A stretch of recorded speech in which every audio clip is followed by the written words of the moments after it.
Oke, silakan. Yap, silakan.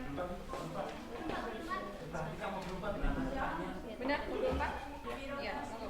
Bismillahirrahmanirrahim. Assalamualaikum warahmatullahi wabarakatuh. Ya, terima kasih atas waktu yang diberikan kepada kami dari Mbak dosen untuk belajar mengenai tentang birokrasi organisasi modul 4-nya, yaitu anggotanya ya saya sendiri Aris Supriyanto, dengan sini Mbak Dewi, satu lagi Mbak Rindi tuh nggak bisa berangkat karena berhalangan. Halo Mbak Rindi.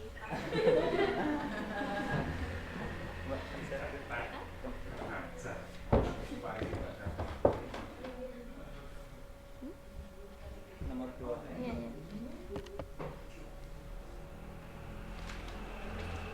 Birokrasi menurut Max Weber, bentuk organisasi birokrasi merupakan jenis organisasi yang mempunyai karakter yang sesuai bagi sebuah masyarakat industri, baik lembaga pemerintahan maupun organisasi usaha.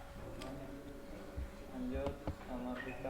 Ada 7 ciri sebuah organisasi birokratis menurut dari Max Weber.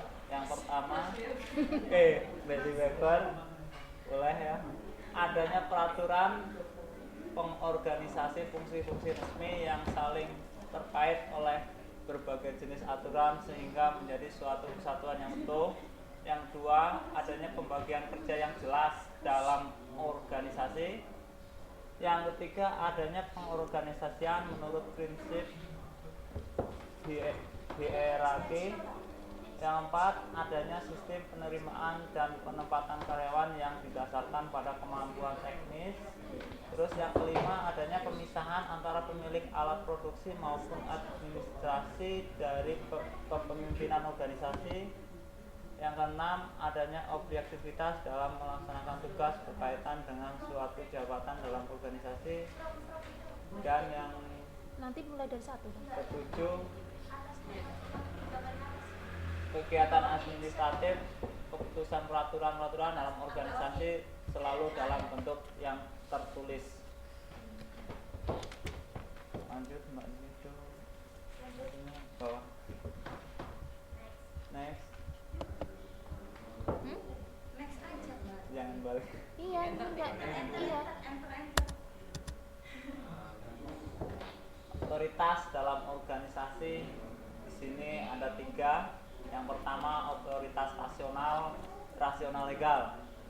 Otoritas rasional legal yang muncul karena kepercayaan karyawan terhadap legalitas aturan pembagian kerja dan hal dari orang yang ditempatkan sebagai pemimpin untuk memberi perintah.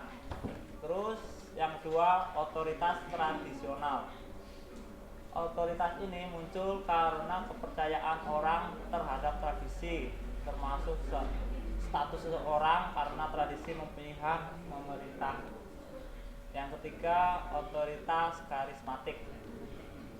Sedangkan otoritas ini muncul karena seseorang mempunyai karakteristik pribadi yang luar biasa yang dapat menyebabkan orang tersebut mempunyai hak memerintah orang lain.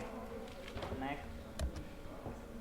Hubungan ukuran organisasi terhadap birokrasi, yang itu pertama, formalisasi.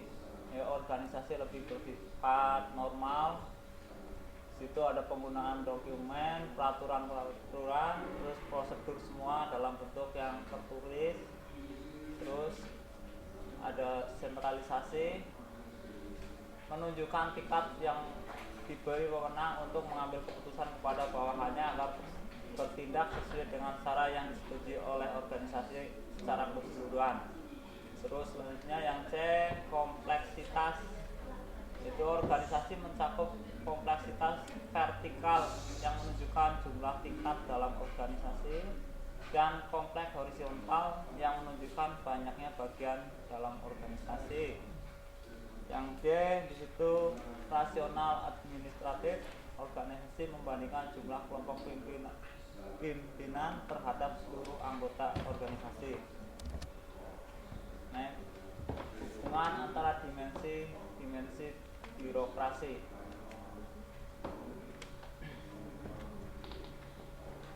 Ukuran organisasi yang lebih besar akan menimbulkan akibat sebagai berikut. Yang pertama, mendapatkan jumlah manajemen kompleks di situ atau kompleksitas vertikal. Yang B, menambah jumlah jabatan maupun bagian dalam organisasi atau di situ kompleksitas horizontal. Yang C, memperbesar tingkat spesialisasi. Yang D, memperbesar tingkat formalisasi. Yang E, memperbesar tingkat desentralisasi. Yang F, memperkecil presentase pemimpin dalam organisasi. Yang G, memperbesar presentasi staf teknis dan profesional.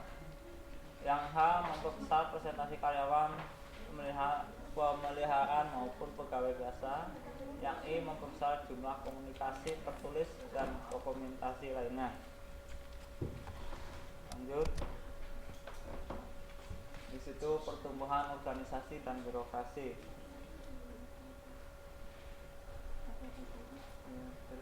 Silakan Mbak Dewi melanjutkan. Untuk selanjutnya saya akan mencoba mempresentasikan kegiatan belajar 2, yaitu pertumbuhan organisasi dan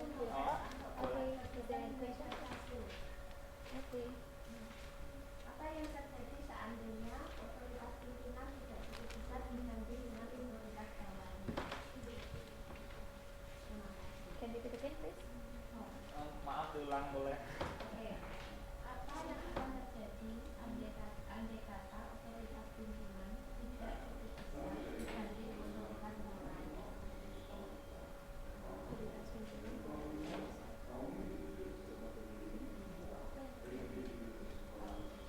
Ya mungkin bisa dibantu dari teman-teman atas pertanyaan Mbak ini. Mbak Jasmine, ada jawaban lain, ada pendapat atau gimana? Ada pendapat? Ya Mbak, silakan Mbak Indri. Pimpinan tidak akan dapat menggerakkan bawahannya karena otoritasnya tidak cukup besar, sehingga instruksi atasan menjadi tidak berjalan. Solusinya harus meningkatkan SDM-nya. Pimpinannya harus meningkatkan SDM-nya. Berarti buat satu birokrasi. Itu yang nggak bisa. Betul nggak Mbak? Maaf, Ada gimana lagi? Mbak dosen? Ada lagi yang mau kasih pendapat? Misalnya bawahannya apa tadi tidak bisa diatur gitu ya, maksudnya tidak Otoritasnya lebih besar dari bawahannya jadi Otoritas di bawah kan itu lebih besar maksudnya. tidak cukup. Oh, iya.